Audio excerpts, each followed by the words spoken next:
The New Orleans Saints won the Marshon Lattimore trade, and I'm going to explain why I believe that is true here in today's video. We're going to take a look at how the trade went down and the results of how everything transpired for both teams. But I want to start out today's video, first of all, by saying thank you to the Washington Commanders. Thank you so much for the extra draft capital. Thank you for helping us clear out some cap space, and thank you for taking what was a headache and now making it your headache. Who Dat Nation, get in the comment section. Type thanks to the Washington Commanders.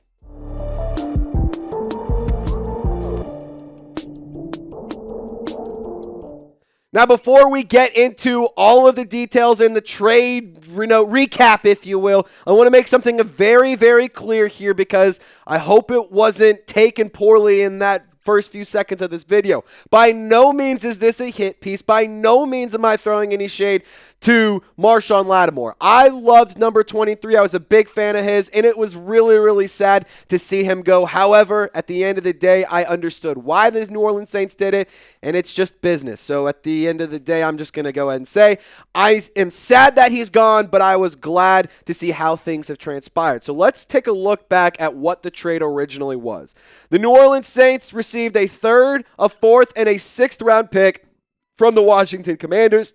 In Washington, they received cornerback Marshon Lattimore, the multi-year All-Pro, absolute stud, New Orleans legend, if you will. They also received a 2025 fifth-round pick, and we're going to address this pick here in a second, but I want to spend a few moments just going through each individual selection that turned out, that was a result of this trade for the New Orleans Saints. Goodness gracious, I'm trying to get to the weekend. It's 4th of July, baby. I'm trying to get out of here so I can go see some fireworks. Let's get to Yonas Sinker, the third-round selection that was a part of that trade, number 93 overall.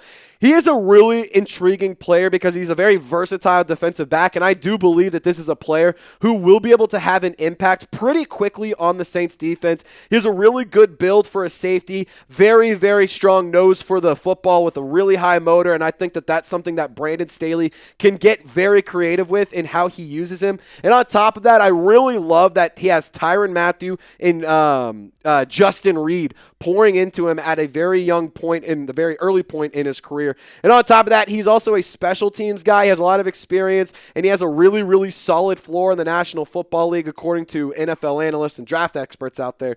And in 2024, he had a pretty productive year, almost 100 in total tackles, 9 tackles for a loss, 4 pass breakups, 1 interception, and he had 2 fumble recoveries. I'm really excited about Jonas Sanker. I think he'll fit in really, really well on the New Orleans Saints defense. But I also think Quincy Riley is a really nice Paulson Adebo replacement. You lose Paulson Adebo in free agency. You had a very glaring need at the cornerback position in New Orleans going into this offseason because how free agency transpired with Paulson Adebo leaving. Because you also traded away Marshon Lattimore. You needed some alphas at the cornerback position. Thankfully, you drafted Kool-Aid McKinstry last year, but then this year in round 4, number 131 overall out of Louisville, Quincy Riley, the second Louisville Cardinal that was selected by the New Orleans Saints. He's an experienced corner who's been very, very productive throughout his collegiate career. Very clearly has some nice ball skills, and he also has really good quickness, and he's a nice athlete. And, whenever there was the scouting reports coming out about him, there was concerns around the speed, but he was able to silence a lot of the concerns throughout the athletic testing with his 40-yard dash and his agility testing. And in 2024, like we said, fairly productive, 33 tackles, 3 tackles for a loss, 13 pass breakups. You'll take that. You will definitely take 13 pass breakups, 2 interceptions, and a forced fumble. I think for Quincy Riley, the big role for him is he doesn't need to be Paulson Adebo immediately, but I think that this is a player similar to Paulson Adebo, and he can be that replacement for the Saints cornerback room as we move forward into the future of Saints football. Obviously, Isaac Yiadom will not be a part of the long-term future. Now, Devin Neil, he was also part of he was a selection as a part of that Marshon Lattimore trade, the 6th-round pick, the latest selection of the New Orleans Saints through this trade package. And I just got to say, we've talked a lot about him on the channel. We have a really interesting video going out this weekend in a great detail, full depth analysis about why I think Devin Neil is going to be an absolute stud. He was a sneaky good pick by the New Orleans Saints. Somehow managed to fall all the way to round 6 after having 3 straight seasons of over 1,000 rushing yards, multiple years with double-digit touchdowns. He is extremely productive. He is suited to be a workhorse, and he has really strong leadership skills, which I think is an underrated part of this player. Kellen Moore has to be building a culture, and he has to be building the foundation for a new team, and I think that Devin Neil can be a building block for the foreseeable future, especially if him and Kendre Miller can be a nice running back duo. I would be thrilled to see that. And he also has an underrated receiving abilities, and I think that he hasn't been tapped into in that regard for his game too much. I mean, look at what he did in the past few years, 10 yards per catch in 2024, over 8 yards per catch in all of his other 3 seasons. He logged a touchdown through the air in each of his 4 years with the Kansas Jayhawks. But guys, we're not here to talk about him as a receiving threat too much. We're here to talk about the absolute stud that this man was on the ground. When he had the football in his hands, he was extremely productive. Over 6 yards per carry in 2023 and in 2022. Over 1,000 yards in 3 straight seasons. 16 touchdowns in back-to-back years. I want to see the New Orleans Saints utilize this man in the red zone, and I want to see him get a lot of work inside the tackles, as well as getting some receiving work as well. I think Kendre Miller and Devin Neil are 2 very underrated running backs. And at the end of the day, I was really happy that the New Orleans Saints ended up with Devin Neil. Of course, I would have loved Cam Scadaboo or Quinshon Judkins or one of these other top-tier running backs. It would have been so fun. But I think Devin Neil was a sneaky good pick and a big-time steal. And just got to say thank you, Washington Commanders, for giving us the ability to draft this man. Now, of the 3 picks that the New Orleans Saints made from the Marshon Lattimore trade, Yonas Sanker, the safety, Quincy Riley, the cornerback, Devin Neil, the running back. Which one was your favorite? Type their initials in the comment section. I want to hear from you. Personally, I'm going to go Devin Neil. I think that was an absolute steal, and I'm really, really excited to see him play. Plus, I think we'll actually get to see him make a pretty immediate impact behind Alvin Kamara. Now, let's talk about Marshon Lattimore, because I think it's important to consider how things have fared for this player since being traded from New Orleans to Washington. He actually missed 6 games due to injury after being traded away, and whenever he was on the field, he didn't really look all that great. The first time we got to see him suit up for the Washington Commanders was actually when he returned to the Superdome.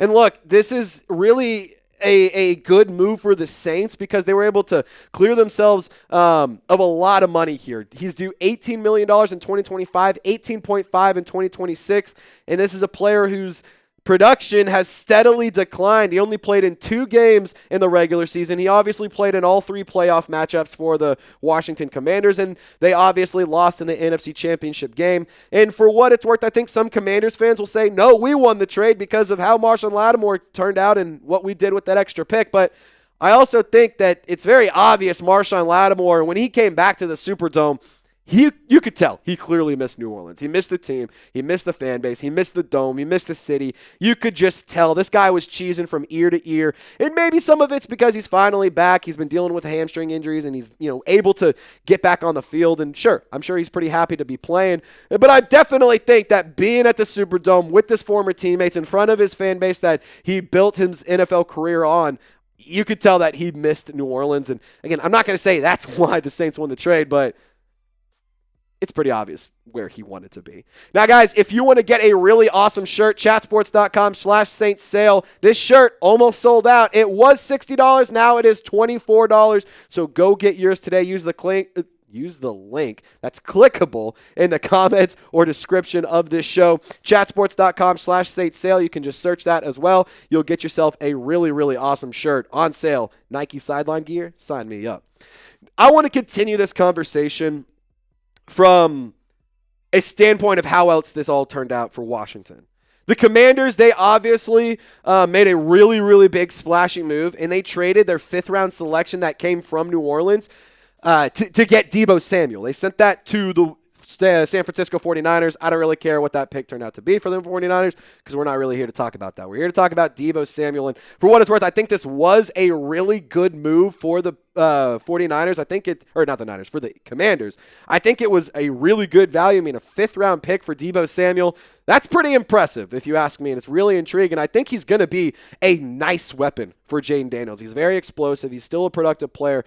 But I'd be lying if I told you I think that he is at the height of his career still. I think that he is actually on the decline, and he's been on the decline ever since he had that insane over 1,400-yard season back in 2021. I mean, he was absolutely electric in 2021 for the 49ers. That's not to say in 2022, 2023, and 2024 he wasn't a good player, but he hasn't been the same player he was in the last few years. And if you even look from 23 to 24, the production declined in just about every aspect. And I mean, even in the rushing game, he has had decline as well. And again, I'm not going to sit here and say that this player is washed. I don't think he's a terrible football player. I genuinely think he's going to be a good weapon for Jaden Daniels. But I mean, you see the numbers on your screen. Stats don't lie. The production has been down for Deebo Samuel, and it's been declining. So for those reasons, I look at the Washington Commanders, who got two players that at one point in time, absolute all-stars, all-pro players, rock stars. I do not want to get it twisted. Very, very good players. But also on the decline. Expensive. Kind of my point here.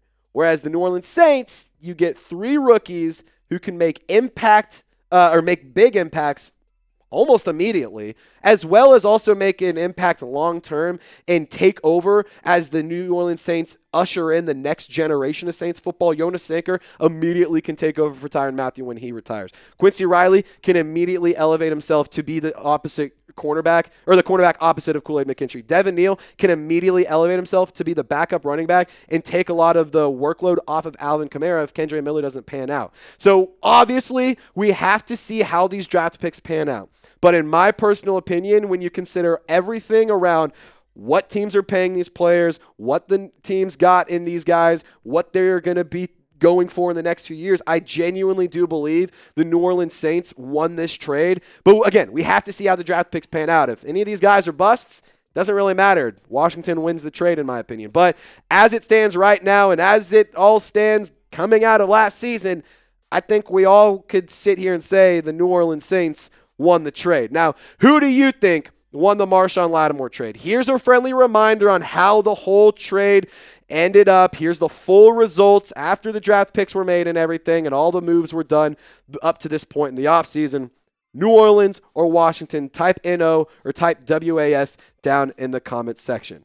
Now, why the New Orleans Saints won the Marshon Lattimore trade? Well, like I said, you got three players who can have a big impact at positions of need and almost can make an impact immediately and definitely can have a strong impact over the foreseeable future. Washington, on the other hand, they got two all-pro great football players.